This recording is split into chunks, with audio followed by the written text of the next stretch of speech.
All right, hello class. Welcome back to another week of 220b. We are this week going to conclude our discussion on time-dependent response, having first laid out the basic response relationships, fluctuation dissipation theorems that relate time correlations to time-dependent response, so the response of a system to a time-dependent perturbation. We've also wrote out models for computing those correlation functions and talked about different representations of those stochastic dynamics. We're going to this week generalize one of those representations, the deterministic equation of motion for the probability of a configuration evolving due to a stochastic dynamics, so-called general Fokker-Planck equation. We'll show how you can use that Fokker-Planck equation to derive the same sorts of time-dependent perturbation theory results we arrived at previously. So we find a consistency there.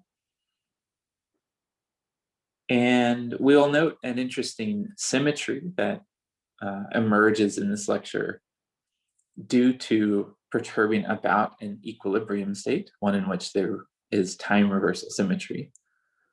Next lecture, we'll further generalize some of these results into the quantum realm, deriving something known as a quantum master equation or the Redfield equation, which is the equation of motion for a subset of degrees of freedom, having traced out the path, much like we did in our Langevin equation. And moving forward, this will really conclude our discussion of linear response and linear models. So going forward, we'll begin opening up our discussion into very nonlinear behaviors, first considering systems very far from equilibrium, then considering reactive transitions, so rare events around a dynamical system, and finally concluding at the end of the semester with a discussion of nonlinear static phenomena, like one finds it, the locations of phase transitions. So that's kind of a roadmap for the rest of the semester. Here we, having found ourselves about halfway through. So to start with this lecture, let's just review a little bit about what we've been talking about over the last few weeks.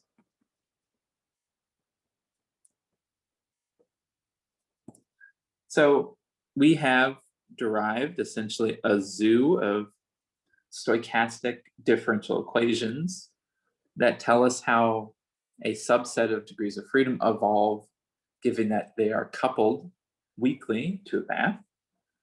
The most general of which is our generalized Langevin equation that says that the equation of motion for the subset we're following, the x's, results from a renormalized force, a potential mean force that reflects the static coupling of the bath to the system.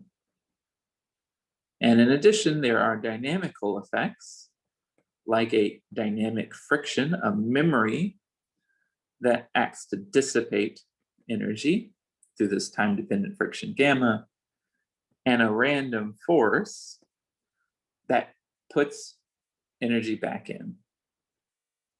Taking a Markovian limit, imagining that the bath relaxes quickly, we get our regular Langevin equation,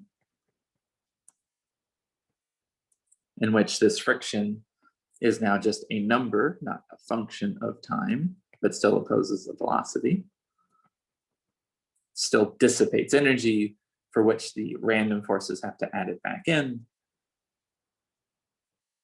And taking a further limit of very high friction, so high that inertial terms can be neglected, we get an equation of motion known as the overdamped Langevin equation, or the equation of Brownian motion, in which a particle moves about in a stochastic manner, sampling from a underlying potential energy surface, the W of x here, with random kicks from the bath. So all of these equations can essentially be thought of as linear models of motion.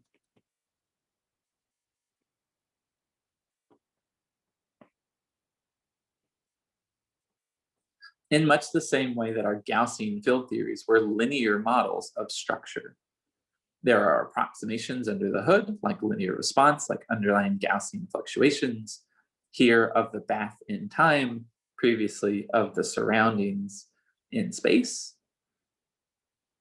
And it's from these that we have now shown that we can derive correlation functions, essentially from these models. Given that there are underlying Gaussian statistics, they are uniquely determined by two cumulants, as reflected, for example, in the fact that the bath satisfies a fluctuation dissipation relationship.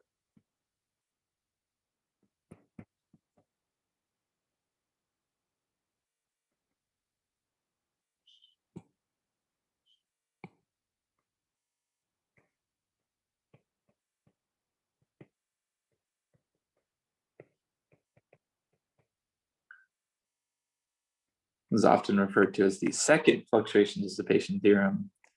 In all of the above equations, the variance of the random force from the bath exactly balances the time-dependent friction, which acts to dissipate energy, in such a way that the temperature of the system is maintained, that the system is brought to equilibrium, essentially reflecting the fact that we have assumed through linear response that the bath stays locally at equilibrium, it stays at a well-defined temperature, and thus thermodynamics dictates that if our subset of degrees of freedom are in contact with its surroundings, that they too should come to equilibrium under those same thermodynamic conditions.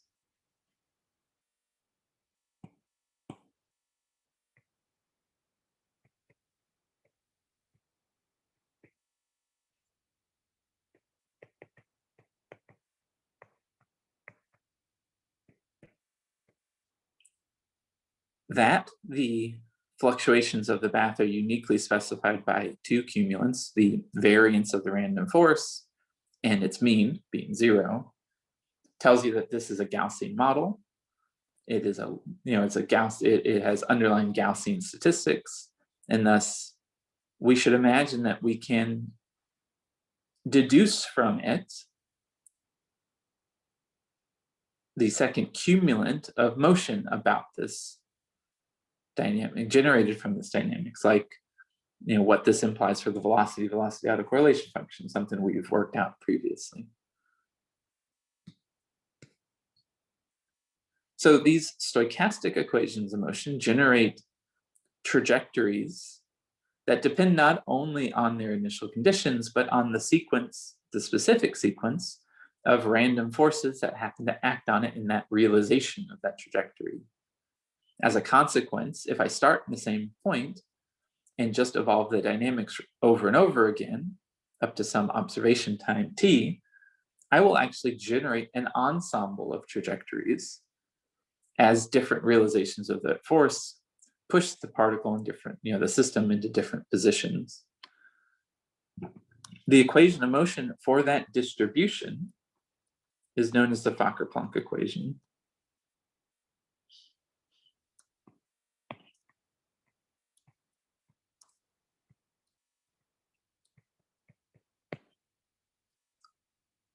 So for example, if I took an overdamped equation with some force f of x and some random force r, we worked out previously that the probability of observing x at a time t, having integrated that overdamped equation of motion, was given by a sum of two terms, a term with a first order derivative acting on the force, and a second order derivative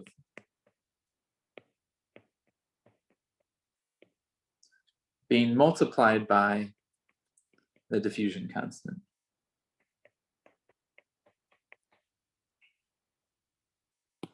Thus, we have a so-called drift diffusion equation, drift due to the gradient of the potential, diffusion due to the random forces acting from the bath, that causes probability to spread out in space.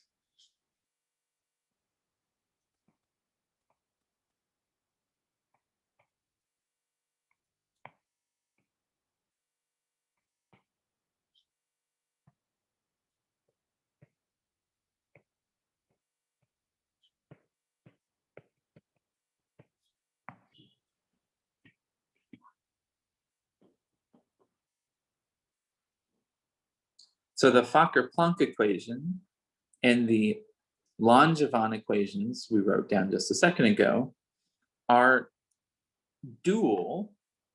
They are two different and equivalent representations of our effective dynamics for a system open to an environment.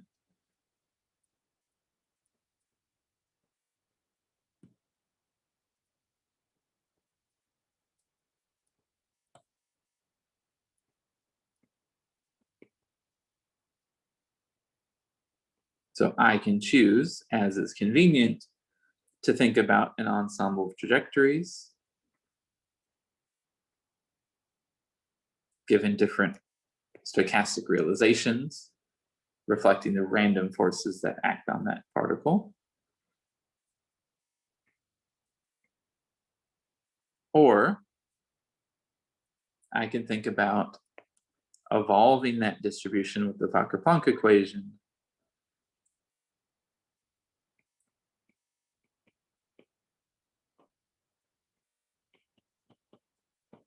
and both representations contain the same information, though in different instances are, afford different conveniences.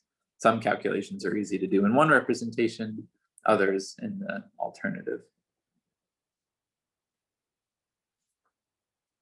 Okay, so now on to some new material. So let's write out a more general Fokker-Planck equation valid for any stochastic process that has the linear form that we've written down thus far.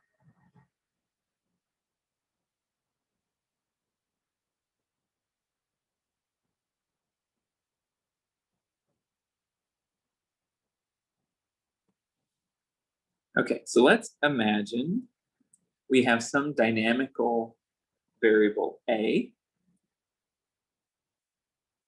and it moves about due to a deterministic drift, some deterministic velocity v, could be a function of A, plus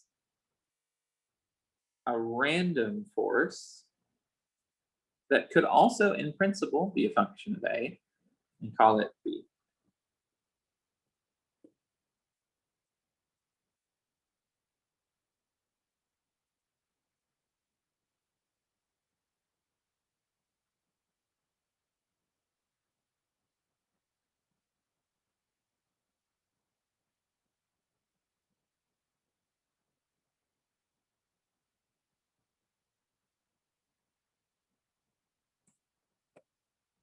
We will assume that that random force is Markovian, so that its noise is delta correlated in time. It might be off diagonal in the A variables, but it is diagonal in time.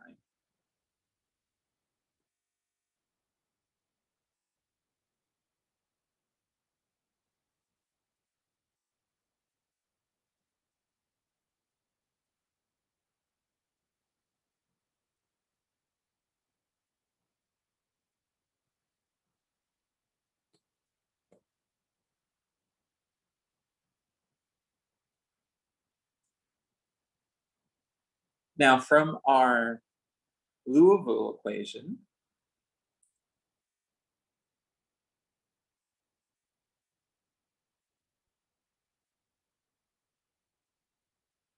if B were not a random force, but an individual deterministic realization, a sequence of noises that was fixed, we know how to write down the subsequent evolution equation for the probability of A.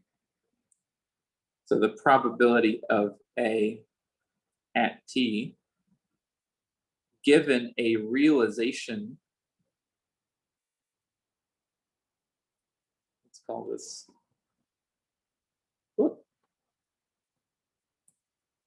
little b, and the size of the noise, the scale of the noise, capital B. So we can write down the probability of observing A at time t given a realization of those noises, that's some B vector in time. From the Liouville equation, we know that this is going to be minus dA, the total drift of A acting on this probability.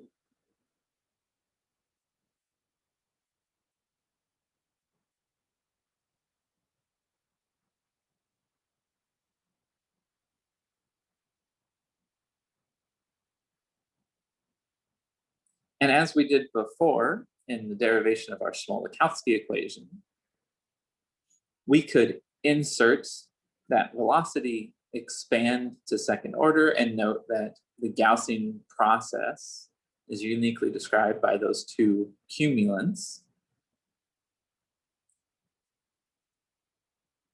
And thus provide us a closed equation for not f of A, but some averaged evolution averaged over those noise sequences. So let's let P of A and T be the average of f of A and T over B.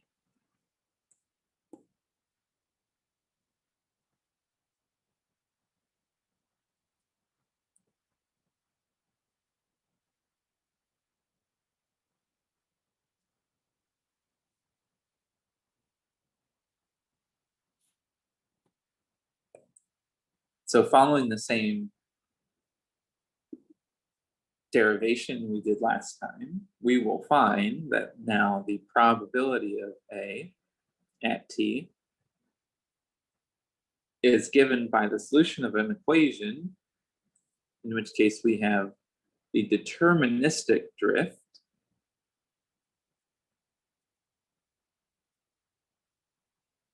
and in addition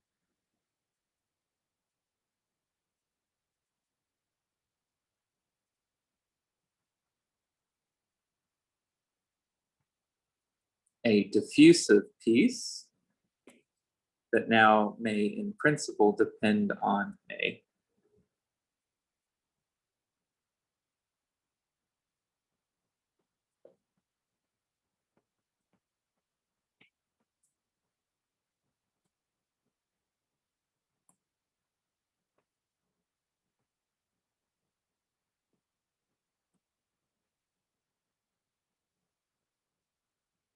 And again, this is a linear equation, so there is some linear Fokker-Planck operator in this case.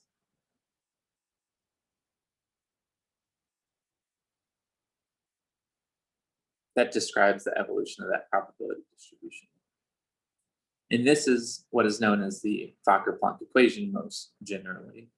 It's true for any set of coordinates A with any deterministic forces V and drift matrix V.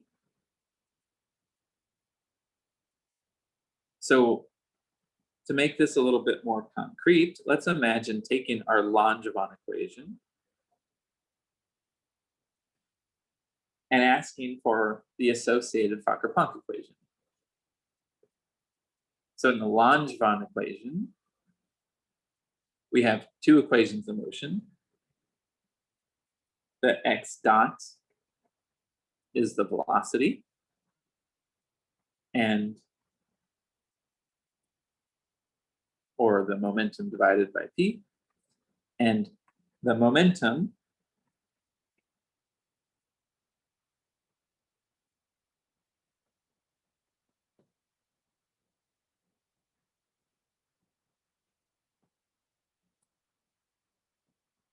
P dot is given by a frictional term, a deterministic force, and the random force. So in this case, our A is a vector with two components, x and p. Our V is also a vector with two components, p by m for x, and f of x minus gamma p by m for p. And our B matrix, the random force only acts on the momentum, so it's fairly sparse, zeros along that corner, and twice kbt gamma delta of t in that lower right-hand corner. So this B is matrix, though it has only one non-zero element. As a consequence, we can write down the probability of seeing A at a time t, where A is x and p.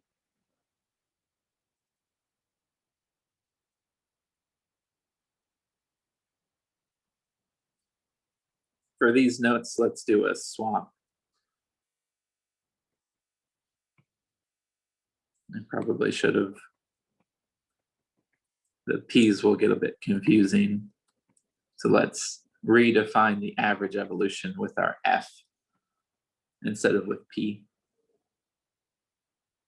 because that'll get confusing with the momentum p.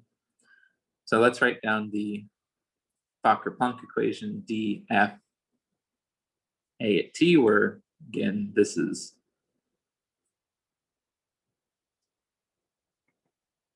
averaged over the noise.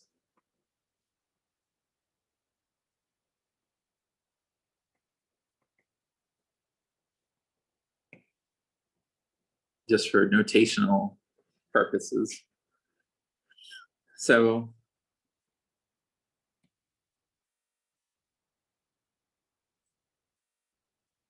our rule from our Fokker-Planck equation says that we have a minus dDA VA PA. So that turns into minus, there's a drift in X, that drift is P over M. There's a drift in the momentum due to X minus gamma P over M.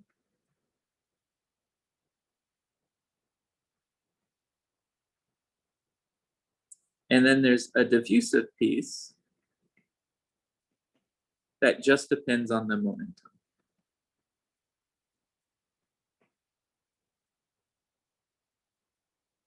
So if we simplify this, the momentum is not dependent on X, so it comes outside. So I get minus P by M,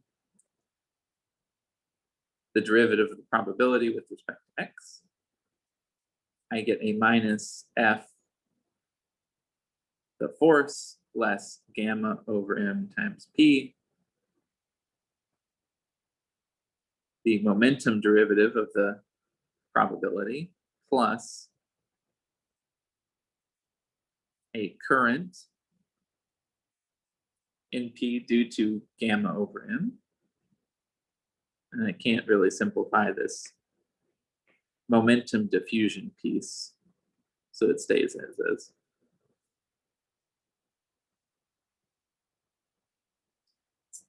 This specific form of the Fokker-Planck equation is often known as Cramer's equation.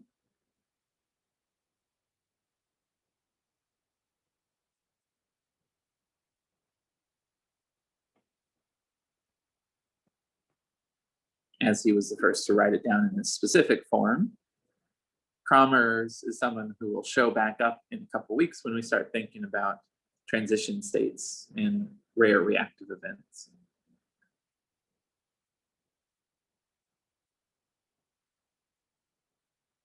So in this specific case of the Cramer's equation,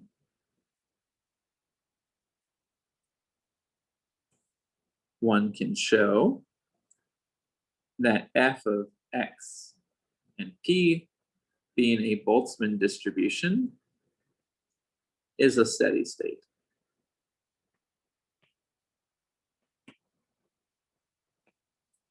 So indeed, this equation of motion will relax to a thermal equilibrium, which is a Boltzmann distribution.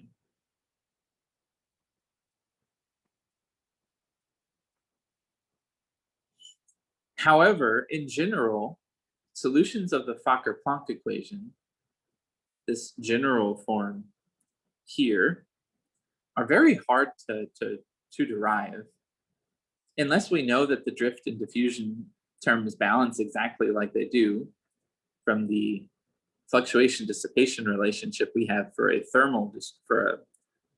physical dynamics, the dynamics given by the Langevin equation. It's not always clear that there exists steady state solutions of this equation, of the general Fokker-Planck equation. This is an open area of mathematics, finding the conditions for which Fokker-Planck equations afford well-defined steady state solutions.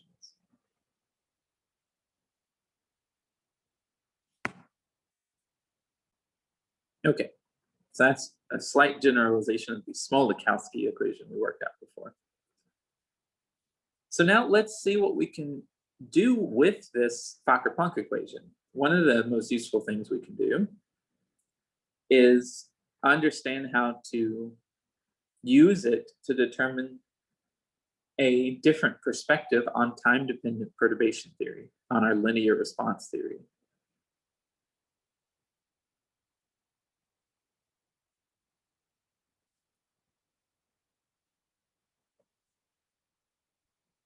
So let's, rather than doing this generally, because we kind of know what the answer is going to be, let's do this in a specific context. Let's imagine that we have an ion in an external electric field.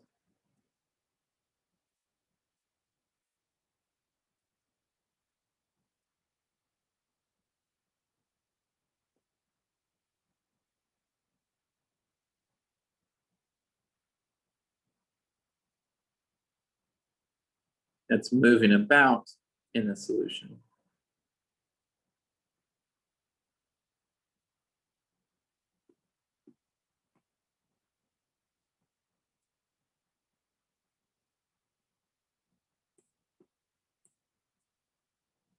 And let's call that field principal time dependent, script E.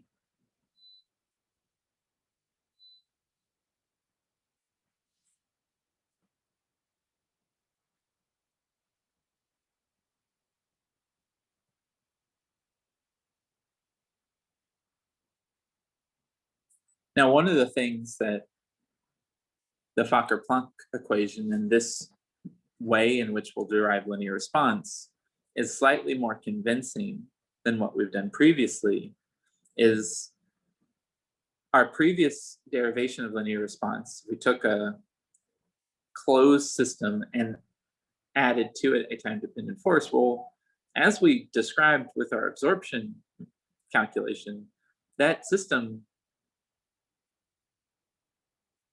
takes in energy as we drive it.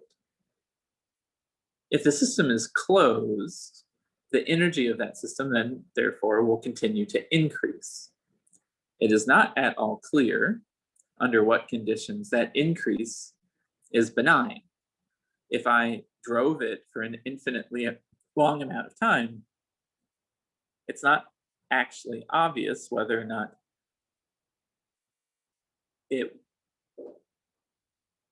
can be thought of as a small perturbation. So even though I start in a system that is in equilibrium and I drive it away from equilibrium, if the driving is small initially, you can kind of argue that our response theory was reasonable.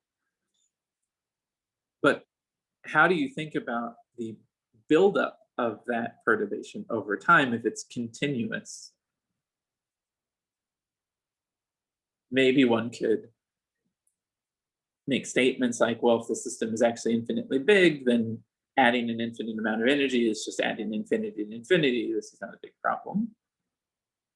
But a rigorous and a much more convincing way to discuss this is to do so in the way we're going to in the following, namely to add an energy, add a force, add energy to a system by the application of a force, to a system that can actually dissipate the energy. So there will be some energy input from this field in this specific case, and energy out due to the dissipation from the surrounding friction, due to the surrounding friction of the water on that ion.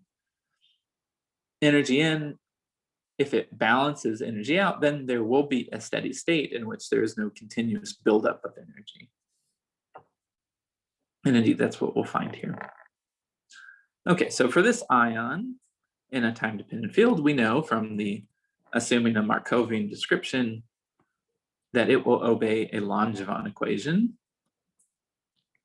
an equation of motion for x and v in one dimension,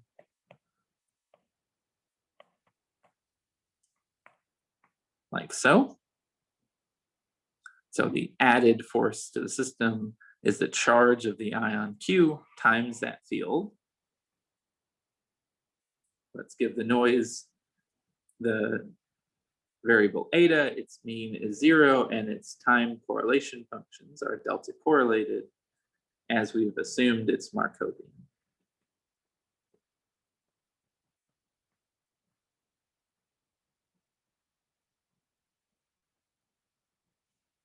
Okay, so df x and v times t dt, our Fokker-Planck equation, now has a drift in x due to v, a drift in v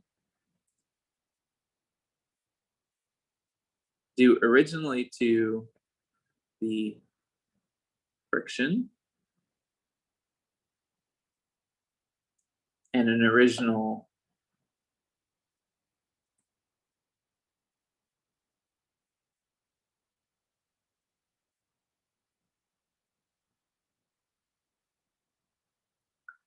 diffusive term in v, like so. So those are all of the terms that I would have if the field were off. And in addition, I have a term if the field is on.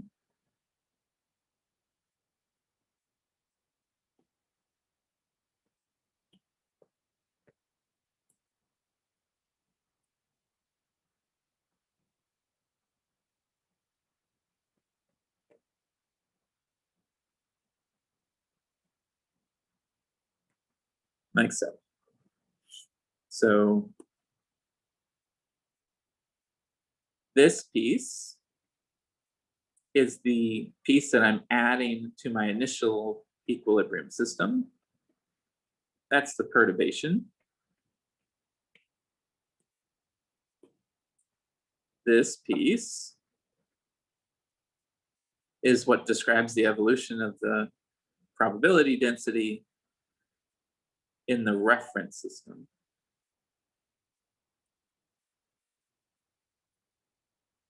As a consequence, I can write down that evolution equation as a reference piece plus a perturbation that depends on time.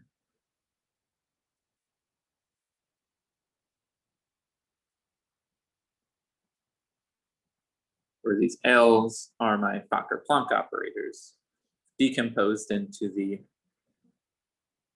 reference piece and perturbation piece.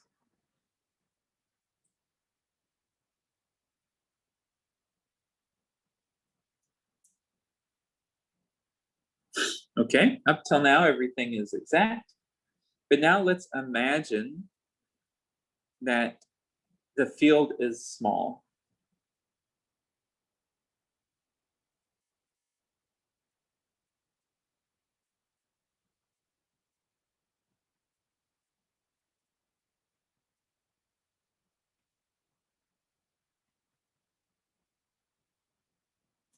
well, perturbatively, the application of the field will change the time dependence of my probability density. If I began in equilibrium, a time invariant state, there will be some first order correction to it due to the field. That if the field is time dependent, will, even over long times, be dependent on time. But let's imagine that we do start in equilibrium, so this initial condition is given by the equilibrium piece, which is, by definition, stationary in time.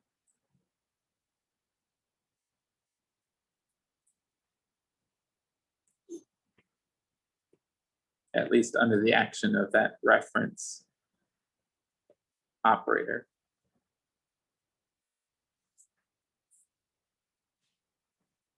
So at 0th order, taking this expression,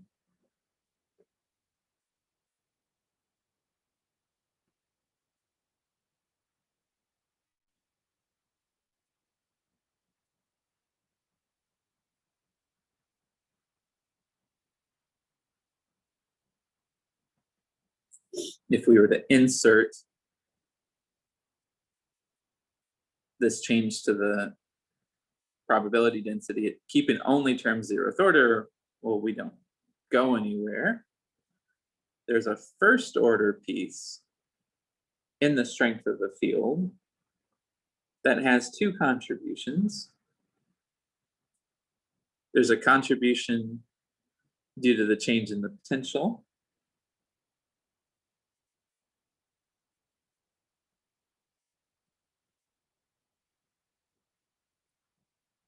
as propagated by the unperturbed Fokker-Planck operator.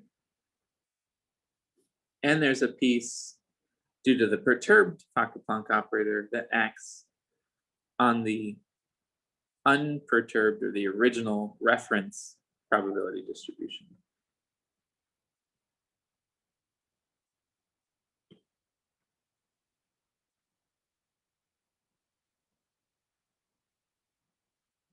So this second equation I can integrate.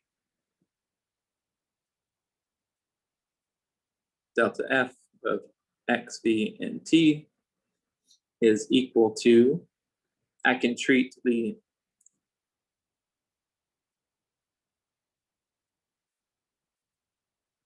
first term exactly, and the second term as the inhomogeneous piece. I will get integral minus t, that reference operator acting on some initial condition of delta F, plus the inhomogeneous piece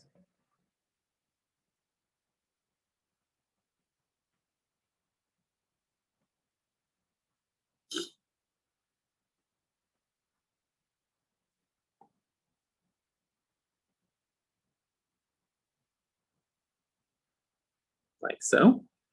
Now by construction, I've assumed that I start in equilibrium. So the initial change in the probability density from equilibrium is 0,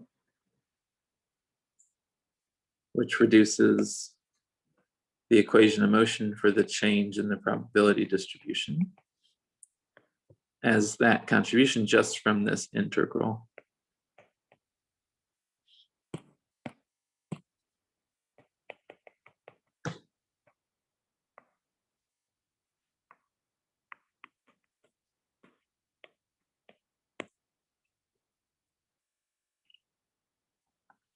Now for some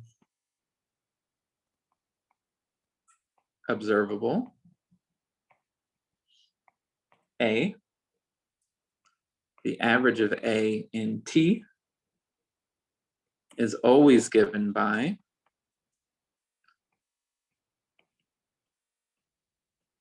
a phase space integral of that operator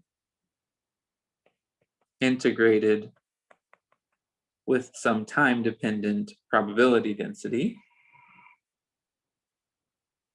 In this case, we've factorized that time-dependent probability density to be an equilibrium part and a correction.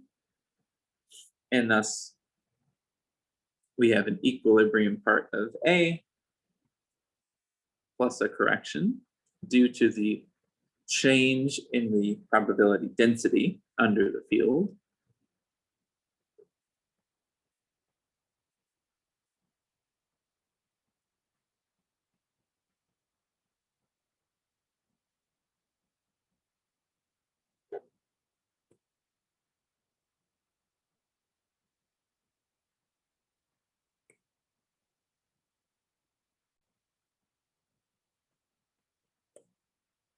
Which is good only to first order in the field. So note that this looks very analogous to our original linear response. We have to zeroth order what the variable was in the absence of the perturbation, and to first order some time-dependent quantity. And now we can work out what that is in concrete cases. Let's consider, for example, that field is oscillating in time with some scale E naught and some frequency omega. And let's ask for the mobility, frequency resolved, of our ion, which is the differential change in the velocity with respect to the magnitude of the electric field.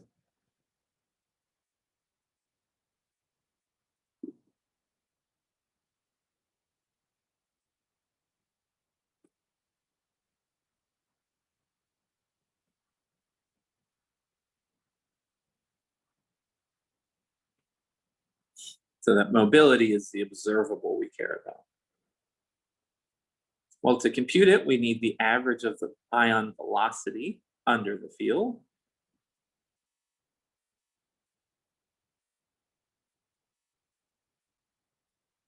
Which is the average velocity in the absence. And now what do we need to put in from this expression? So we have a phase space average over X and V.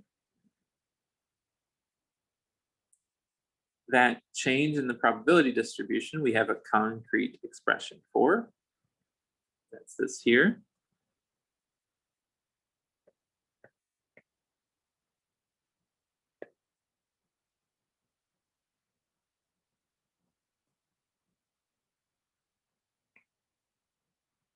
The thing that we're averaging is V. Li, the operator due to the field, has a magnitude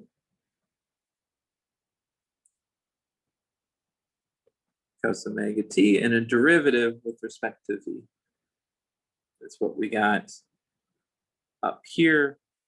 That's this part there. I guess there's a factor of m missing.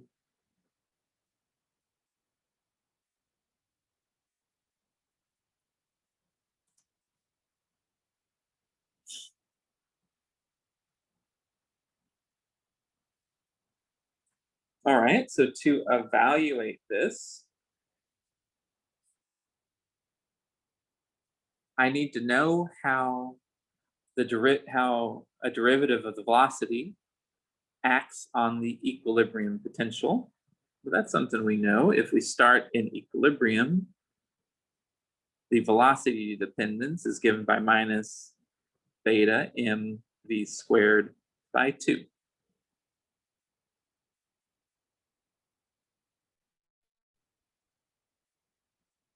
Thus, the derivative is minus beta m and a v.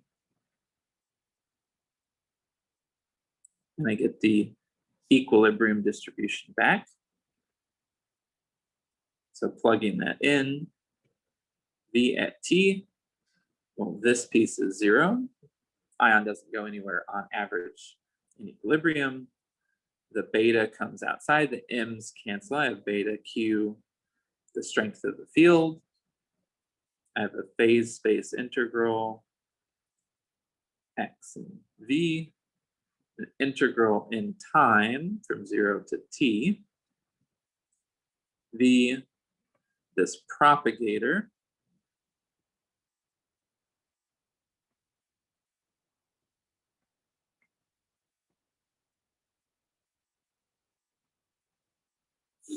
acting on v.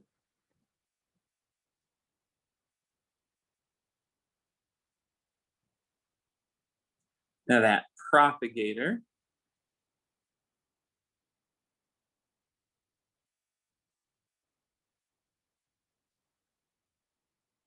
acts on both v and the equilibrium distribution. Acting on v, that brings it to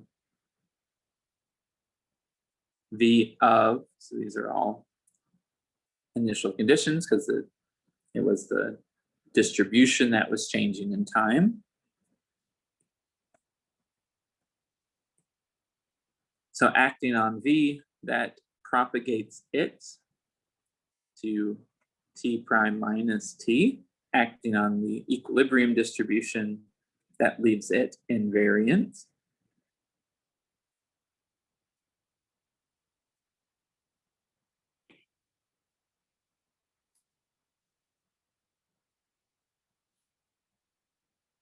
That phase space average under, with the equilibrium distribution under it, is just an ensemble average. So I have beta q magnitude of the field. Oh, I dropped my cosine omega t.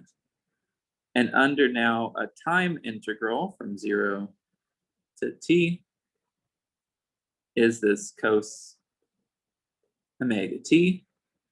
And now a velocity autocorrelation function.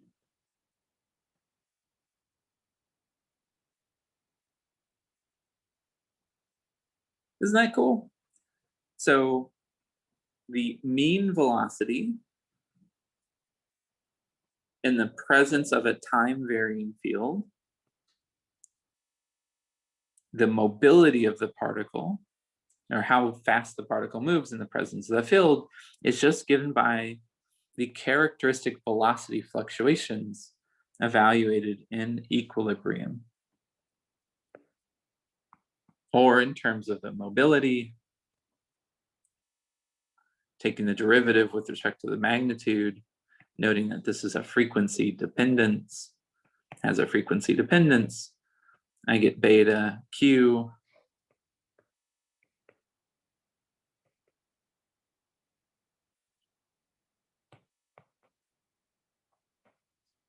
can move those time dependencies around due to the stationarity of the equilibrium distribution. And so this is essentially the same as the Fourier transform in the long time limit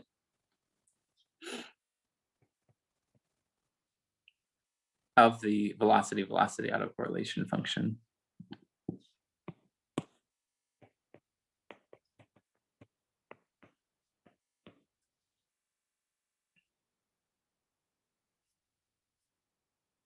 And so the mobility of an ion is just given by its typical velocity fluctuations, and the characteristic frequencies in those velocity autocorrelations give rise to particular frequency dependencies to the mobility. So again, this is the same sort of thing we saw with our other linear response. This is an example of a Green-Kubo expression. Now for the transport coefficient, that individual ion mobility, and an equilibrium time correlation function. Okay, so in the last 20 minutes or so of class, I want to talk about a consequence of the time reversal invariance of the equilibrium distribution that we perturb from in calculations like this, linear response relationships like this. And the specific consequence that I'll talk about is so-called Onsauger's reciprocal relationships.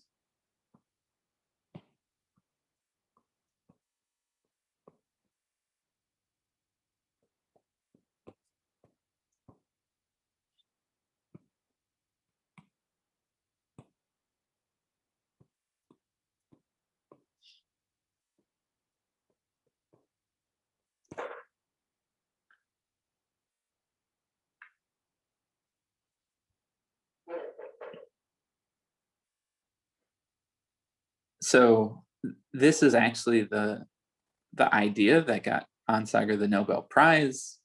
It tied together seemingly disparate experimental measurements on various transport processes through a really tidy notion of symmetry.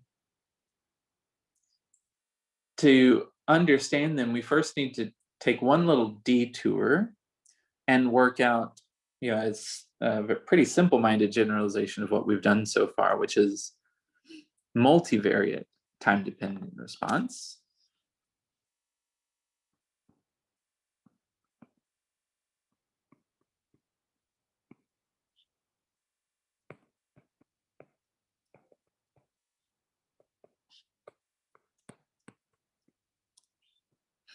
So let's imagine we have a Hamiltonian. Let's do it in that gaze, for which I have many forces acting on many different variables, vector F and vector A.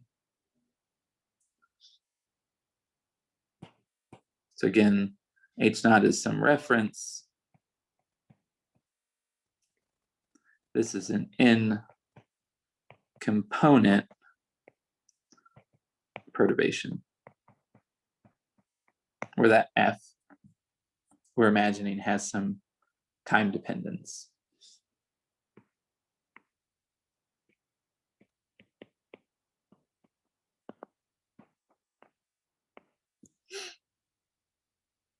Following our usual procedure, doing the Taylor expansions about the equilibrium distribution, average of A vector and how it differs from its equilibrium distribution.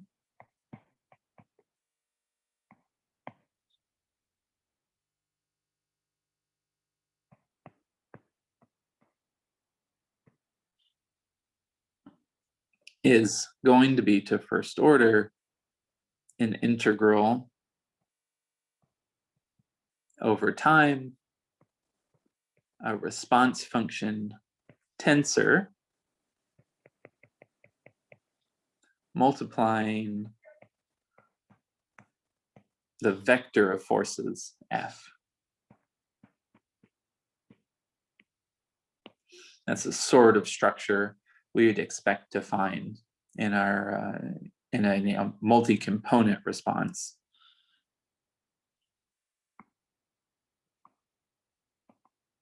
If we looked at this component-wise, delta AI of t on average will be to first order a time integral. And now a sum over components j, the jth element of our response function tensor,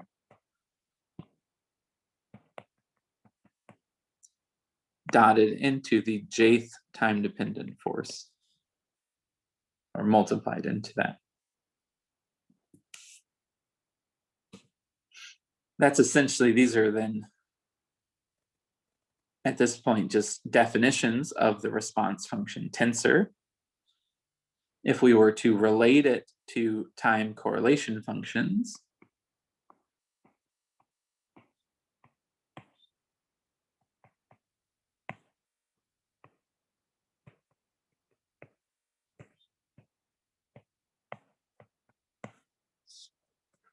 we can follow the same procedure we normally do, noting that component-wise, AI of t is given by some expectation value, which can be written as an ensemble average in the reference with this extra weighting factor, as we did before. And to first order, it will change from its equilibrium value in that reference by a factor of beta AI of t, f dotted into a vector, less beta average of AI of t times average of f dotted into that a vector. And that will be good up to second order in f.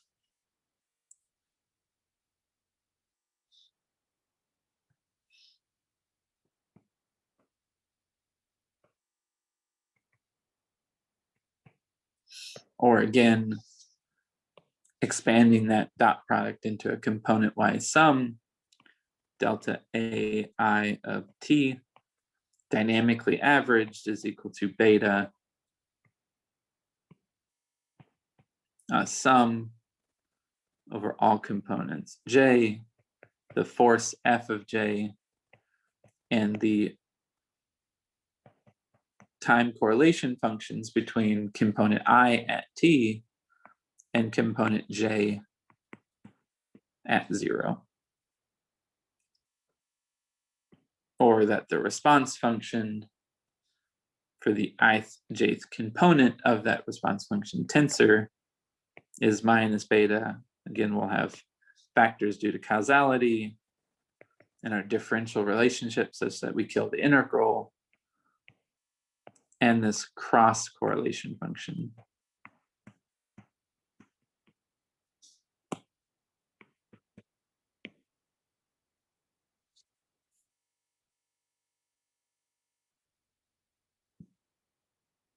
Okay, so that's fast and quick recap of what we've done before. Taking a system, driving it from equilibrium, now with a more complicated perturbation, a perturbation that has n components.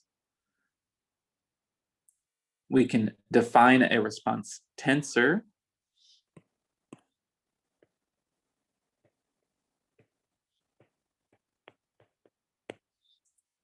Chi, which is now a matrix, has n by n components. And in equilibrium, if f is small, that response function tensor has components that depend on time correlations between the component that I'm pushing on and the component that I'm asking for its response in. So the ith jth element correlates the ith a with the jth a in this case.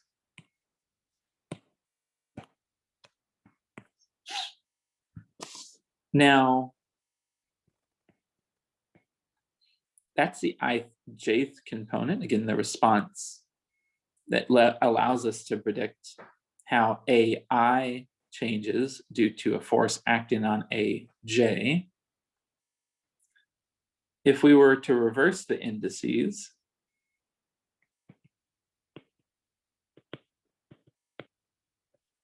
the jth ith component,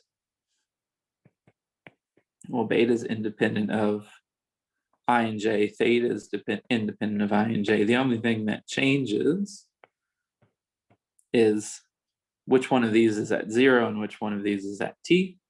So switching them around, now I have ai at t, aj at 0. So the response of aj to a force on ai is given by a different correlation function.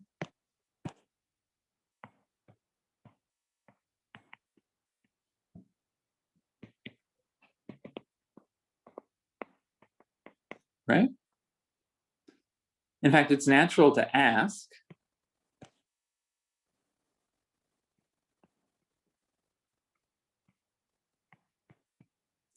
if these correlation functions or these response functions are the same, is this tensor symmetric?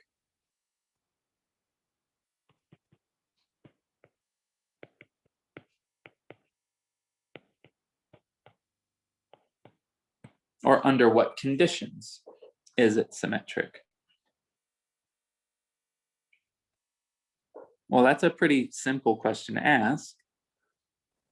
To understand it is to understand whether ai at 0, aj at t is equal to ai at t, aj at 0. This is not trivial because this is not a property of just stationarity. Stationarity would say that ai at 0, aj at t is equal to ai at minus t, aj at 0. That stationarity gives us ai at minus t. If we understand something about the time reversal symmetry of A, we might be able to understand whether or not indeed this tensor is symmetric, whether pushing on I gives me the same response in AJ as pushing on AJ gives me the response of AI.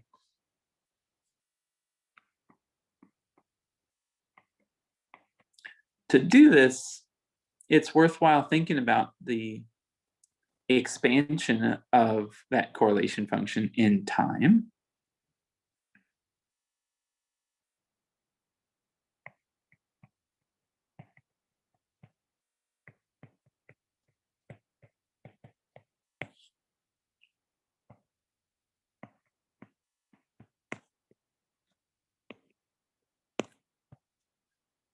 So AI at 0, AJ at t is equal to AI at 0. If t is small, the 0th order term is just AJ at 0. There's a first order correction that goes linear in t in principle. AJ dot at 0. A second order term that would depend on t squared, and the second time derivative of AJ at 0. And I could go on.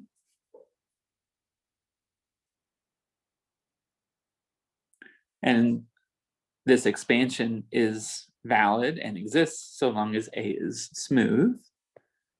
If we evaluate the individual terms,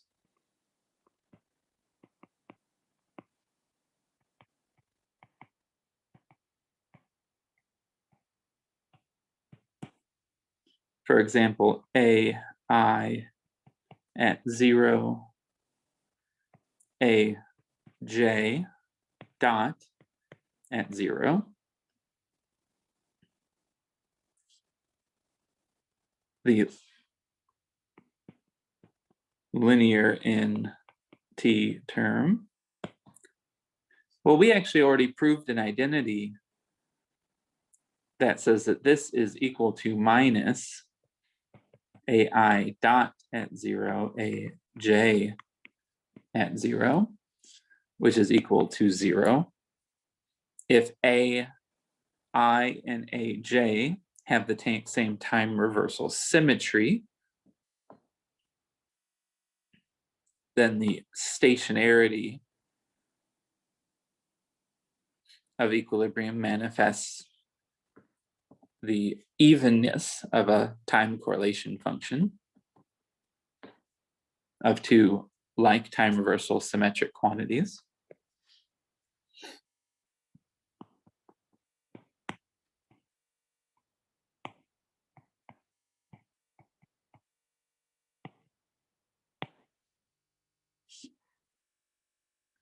The second order term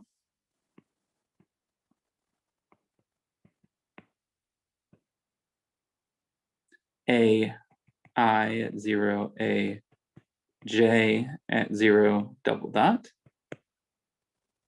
is equal to minus, I can do the same integration by parts, a I dot 0, a j dot at 0, which is in general not 0. No reason to argue that now I have two first order time derivatives correlated. If a I and a j were x, for example, that would be a velocity average, a velocity squared at 0. That's not necessarily 0. But, and so this leaves us with the notion that if a I and a j share time reversal symmetry, a time reversal symmetry group,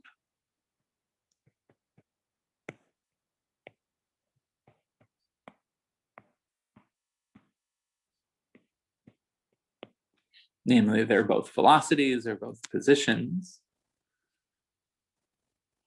the the correlation function ai at 0, aj at t is a strictly even function. In fact, we could write it exactly as minus 1 to the n t to the 2n over 2n factorial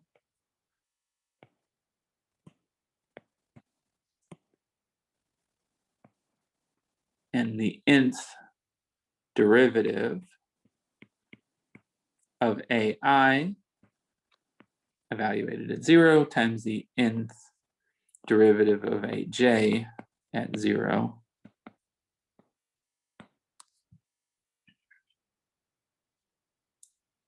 Therefore, the only potential for time asymmetry does come from the intrinsic parity of a and ai.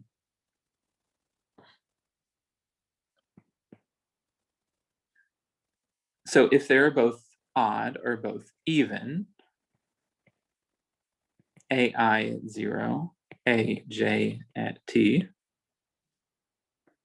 equals, through stationarity, ai at minus t, aj at 0. And if they share the same parity, it's overall even in time. That means that that is equal to ai at t, aj at 0, or that chi ij is equal to chi ji.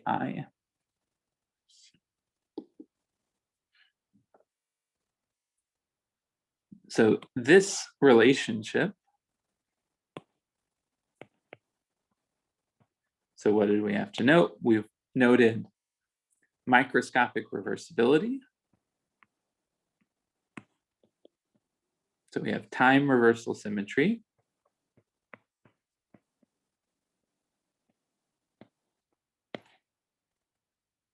Time reversal symmetry follows from microscopic reversibility.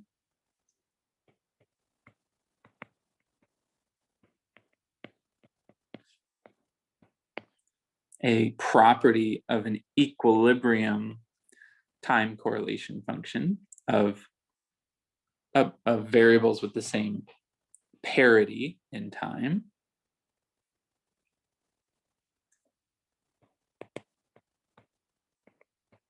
Required stationarity in addition. And is known, this is the statement of Onsauger's reciprocal relationship.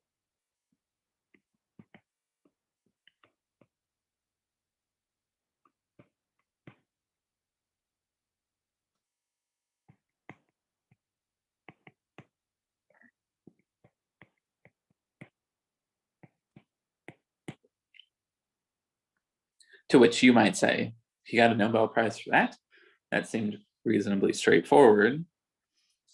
It's because of the implications that it had for macroscopic transport measurements. To understand this structure,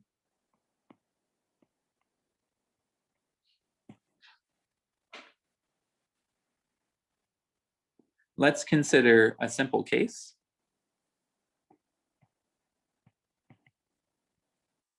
where I have two different perturbations I can do. And let's define the time derivative of A, I, as a flux, Ji.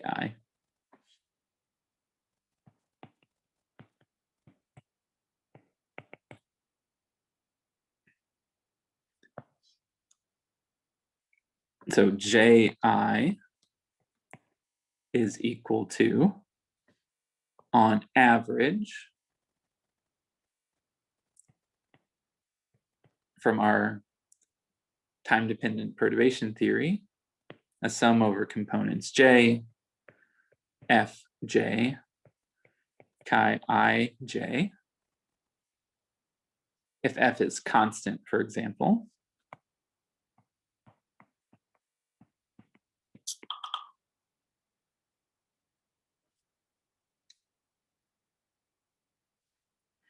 if we were expanding these terms,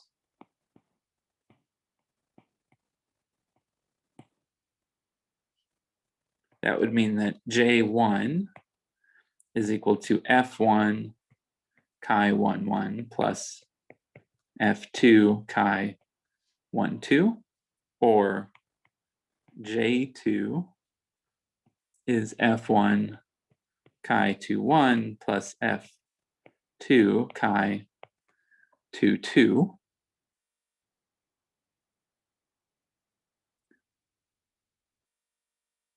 Again, this is a bit abstract. Making this concrete, imagine we go back to that ion problem. We apply a field to an ion. It generates an ionic current.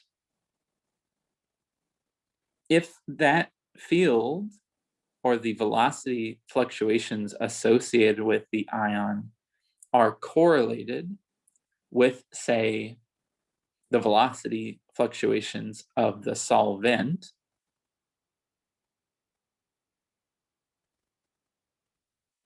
well, then I can, through the application of a field, F1, generate a current J2 in other degrees of freedom, say the mass current of the ion. I could drag around some mass if I move that single ion. The magnitude of the mass flux from that electric field is going to be determined by a response function chi 2 1, which through Onsauger's reciprocal relationship is the same as if I was to apply a force that generated a mass flux directly on the solvent. Imagine a pressure gradient, and measured the resultant mobility, or the resultant current induced in the ions. Again, I could, in a different context, say thermoelectrics, I could apply a temperature gradient and generate a heat flux. But if the microscopic degrees of freedom are such that heat fluxes are correlated with charge, if energy correlations, energy fluctuations are correlated with charge fluctuations, that this tells me that if I apply a temperature gradient, I will also generate an electrical current. Or correspondingly, if I apply a field, electric field, if the charge fluctuations are correlated with heat fluctuations, energy fluctuations, I will generate a heat flux. So the thermoelectric effect is the exact same